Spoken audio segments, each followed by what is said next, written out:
At an old, dusty military airfield just outside the city, something unusual was happening. Normally, it was a sleepy place, just a few training planes buzzing around, maybe a cargo drop here and there. But today, the whole runway was alive with excitement, engines humming, landing gears clicking, and wings stretching in the sun. It was the long-awaited return of the National Aircraft Showcase, a once every 5 years event where planes from all walks of flight, civilian, military, vintage, experimental, gathered to show off their moves. No aircraft was too old, too slow, too rusty, or too weird. If you could fly and had some guts, or at least a functioning altimeter, you were in. Jets, crop dusters, drones, helicopters, and even a glider someone towed in by truck all lined up like kids at summer camp. A booming voice crackled from the old control tower speaker.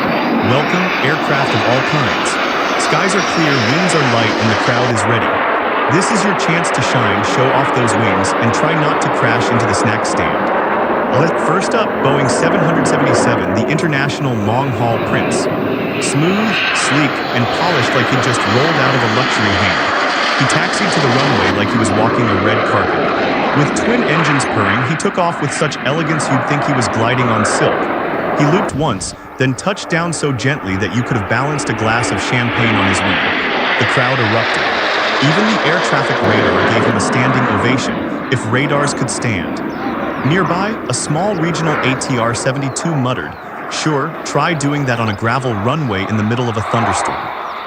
Then came the roar of a jet engine slicing the sky, F-16, the fighter jet with attitude. He streaked across the horizon at Mach just about insane, pulled a loop, then sketched a giant red heart in the sky with his smoke trail. "That one's for the flight attendants," he said over his loudspeaker with a wink in his voice. The female aircraft in the crowd, mostly training planes and medevac choppers, giggled and fanned their wings.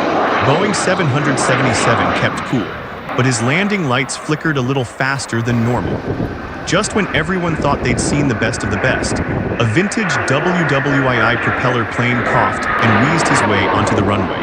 His paint was chipped, his frame creaked, and one wheel squeaked like a rubber duck in a bath. The crowd whispered, "Is he okay?"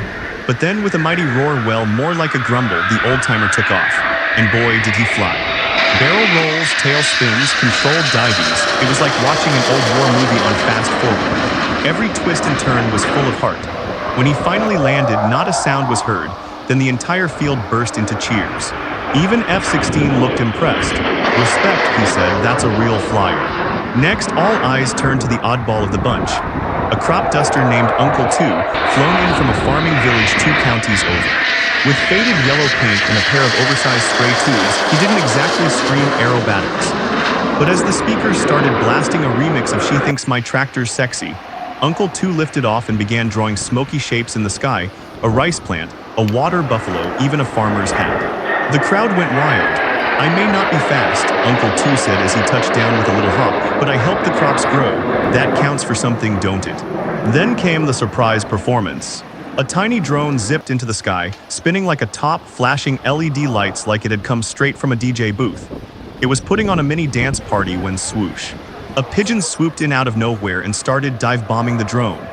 Apparently, it thought the drone was invading its airspace. What followed was a chaotic aerial dogfight between a confused hobby drone and one seriously territorial pigeon. The drone ducked and weaved, spinning and jerking like it was doing martial arts midair, shouting in a tinny voice, "I come in peace."